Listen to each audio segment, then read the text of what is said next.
So, gagawa tayo ng Sisig Tufo. So, nandito na yung ating tokwa. So, ang gagawin natin, i-slice na natin siya into cubes. Para mas madali na siyang prituhin. Okay.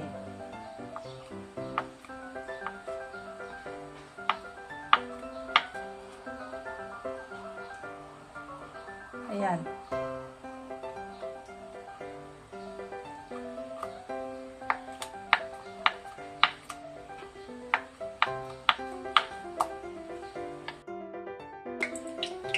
So, nag-init na ako ng mantika at ilalagay na natin itong ating hiniwang mga tokwa. Pero ginamit ko lang, naka-low fire lang ako.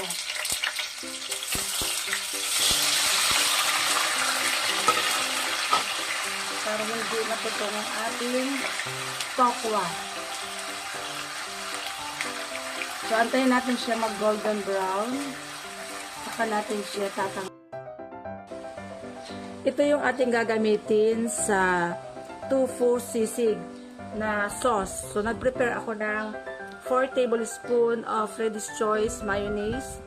Then, 1 tablespoon liquid seasoning, nor. And then, gumamit ako ng mac cornic na onion powder, 1/2 teaspoon. And then, 1 tablespoon of oyster sauce, mamasitas, ang aking ginamit. And then, nag-slice ako dito ng 3 kalamansi. And then, 2 tablespoon of water. So, ang gagawin natin dyan, imimix natin lahat. Okay, ilagay na natin itong ating liquid seasoning. And then, itong ating mamasitas oyster sauce.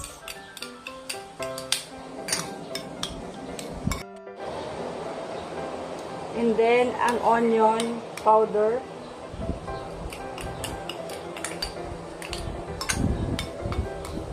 Mix natin maigi. And then, yung 2 tablespoon of water. Okay. So, imimix natin. Itong kalamansi, mamaya na natin ilalagay pag nasa kawali na. Malapit nang maluto. Okay. So, imix lang. Continuous mixing.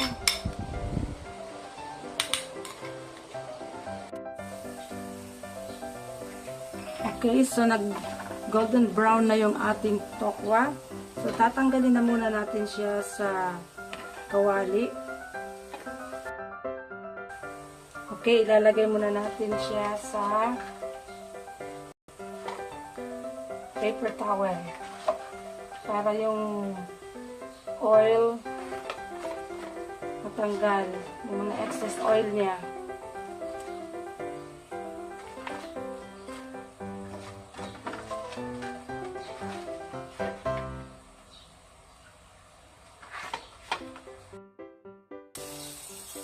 Naihanda ko na yung ating lulutuan ng ating sauce. So, nilagyan ko lang ng konting oil. Margarine. Konti lang nilagay ko. Then, ilalagay natin itong ating mixture. Na yun ang gagamitin nating sauce ng ating tofu sisig. Konting-konti lang nilagay kong margarine, slice margarine para may konting lasa lang siya. Huwag masyado marami. Okay.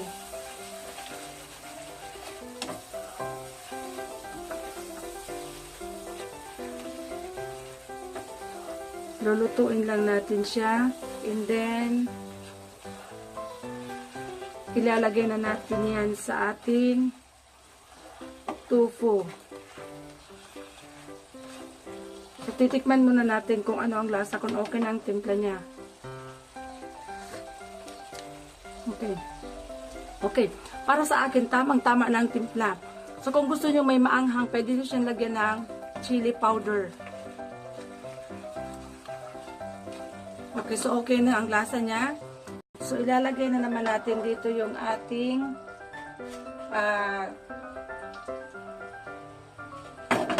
tofu.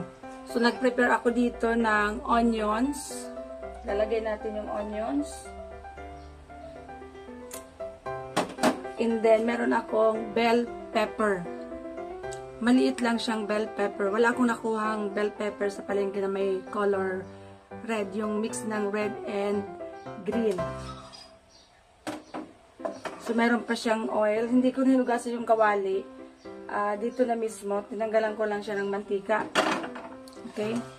So, ilalagay na natin yung ating onions.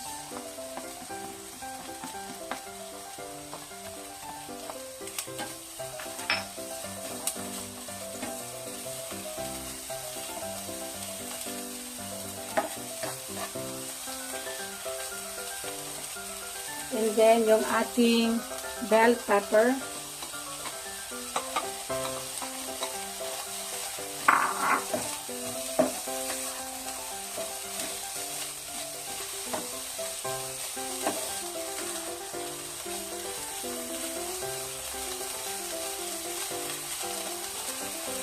So, antayin lang natin siyang maluto ng konti. Okay, so pag sa tingin nyo naluto na ang ating onions and then bell pepper, ilalagay na natin yung slice na tofu. Yung ating prinito kanina. Okay. Bawasan natin ang ating apoy. Okay, so mix natin yan. Okay. Then after that, ilalagay na natin dito yung ating ginawang tofu sauce. Okay. So, pwede na siya. Mas masarap kung marami ang onions. Okay. Ilalagay na natin itong ating ginawang mixture. Ayan.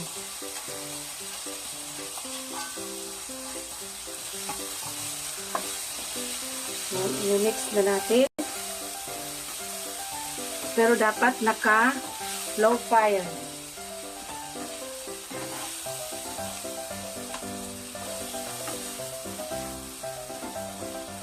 Ayan.